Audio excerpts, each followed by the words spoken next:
Hi dears, അസ്സലാമു അലൈക്കും വറഹ്മത്തുള്ളാഹി. സീസു ഹോം അക്കാദമിയിലെ ഫ്രീ അറബിക് കാലിഗ്രാഫി കോഴ്സിൻ്റെ ഫസ്റ്റ് ക്ലാസ് സ്റ്റാർട്ട് ചെയ്യാണ് ഇന്ന് നമ്മൾ.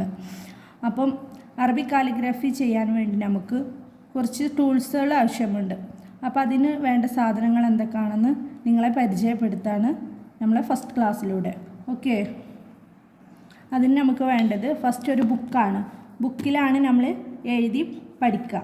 പ്രാക്ടീസ് ചെയ്യാൻ വേണ്ടിയിട്ടും നമ്മൾ ചെയ്ത് പഠിക്കാനും നമ്മൾ യൂസാക്കുന്നത് ഒരു ബുക്ക്. വരയില്ലാത്തതായാലും കുഴപ്പമില്ല, വര ഉള്ളതായാലും കുഴപ്പമൊന്നുമില്ല.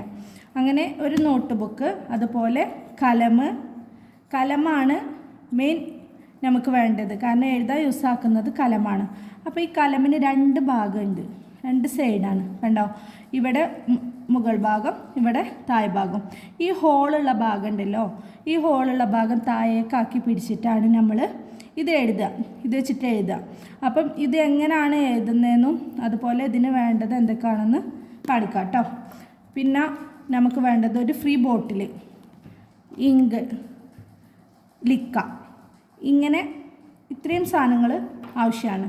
അതേപോലെ നമുക്ക് എഴുതി പഠിക്കുന്ന ടൈമിൽ സ്കെയിലും പേനയും വേണം, നമ്മളെ കയ്യിൽ വേണം കേട്ടോ. അപ്പോൾ അതുപോലെ തന്നെ പിന്നെ ഈ ലിക്ക എന്ന് പറഞ്ഞാൽ എന്താണെന്നുണ്ടാവും. അപ്പം ലിക്ക എന്ന് പറയുന്നത് ഒരു പഞ്ഞിയാണ്. ഈ പഞ്ഞില്ലാത്തവർക്ക് ഒരു ത്രെഡായിരിക്കും കിട്ടുക. ത്രെഡ് പറഞ്ഞാൽ നമ്മൾ കിറ്റ് മേടിക്കുമ്പോൾ അതിൻ്റെ കൂടെ നമുക്കൊരു നൂല് പോലെ ഒരു സംഭവം നമുക്ക് കിട്ടും. നൂലാണ് അതിലുണ്ടാവുക, അതാണ് ലിക്ക. ഈ ലിക്ക എന്തിനാണ് യൂസാക്കുന്നതെന്ന് ചോദിച്ചാൽ, ഈ ലിക്ക ഇങ്ങനെ ഒരു ഫ്രീ ബോട്ടിൽ എടുത്തിട്ടുണ്ടാവും. ഈ ഫ്രീ ബോട്ടിലേക്ക് ലിക്ക ഇട്ട് കൊടുക്കുക ചെയ്യാം. ഇങ്ങനെ ലിക്ക ഇട്ട് കൊടുക്കും. എന്നിട്ട് ഇതിലേക്കാണ് നമ്മൾ ഇങ്ക് ഒഴിച്ചു കൊടുക്കുക.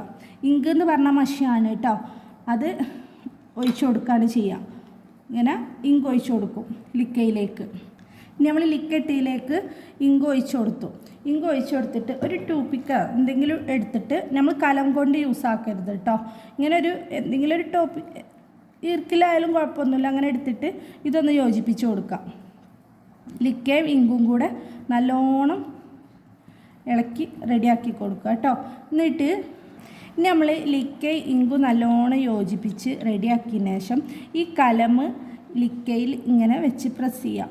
പ്രസ് ചെയ്തിട്ട് ഇങ്ങനെ എടുത്തിട്ട്, ഞാൻ കലം പിടിക്കുന്ന രൂപം പറഞ്ഞു തന്നിരുന്നു. ഇങ്ങനെ ഈ ഹോളുള്ള ഭാഗം താഴേക്കാക്കിയിട്ട് ഇങ്ങനെ പിടിച്ചിട്ടാണ് നമ്മൾ എഴുതുക. അപ്പോൾ എഴുതി തുടങ്ങുമ്പോൾ നമുക്ക് ഫസ്റ്റ് നമ്മൾ ക്ലാസ്സിൽ പറയുന്നത് ബേസിക് സ്ട്രോക്കുകളാണ് ചെയ്യുക. അപ്പോൾ അതിന് വേണ്ടിയിട്ട് നമ്മൾ ഫസ്റ്റ് നുക്ത ഇട്ടിട്ടാണ് പഠിക്കുക. പിന്നെ നമ്മൾ ചെയ്യുന്ന അറബി കാലിഗ്രാഫിൻ്റെ നെയിം എന്ന് പറയുന്നത് 100-ൽ പരം ലിപികളുണ്ട് അറബി ഭാഷയിൽ. അറബി ഭാഷയ്ക്ക് 100-ൽ പരം ലിപികളുണ്ട്. അതിൽ ഒരു ലിപിയാണ് സുലുസ് ഫോണ്ട് എന്ന് പറയുന്നത്. തുലൂത്ത് എന്നാണ് ഇംഗ്ലീഷിൽ പറയുക, അറബിയിൽ ഹത്ത് സുലുസ് എന്നാണ് പറയുക. അപ്പോൾ ആ സുലുസ് ഫോണ്ടാണ് നമ്മൾ പഠിക്കുക. അപ്പോൾ അതിന് നമ്മൾ ഫസ്റ്റ് ഇങ്ങനെ ഈ ഇങ്ക് ഇതെല്ലാം ചെയ്തതിന് ശേഷം ഇങ്കും കലമും പ്രസ് ചെയ്തിട്ട് നമ്മൾ നുക്തയാണ് ഇട്ട് പഠിക്കുക. ഇതാ ഇങ്ങനെ വെച്ചിട്ട് നമ്മൾ ചെയ്യും.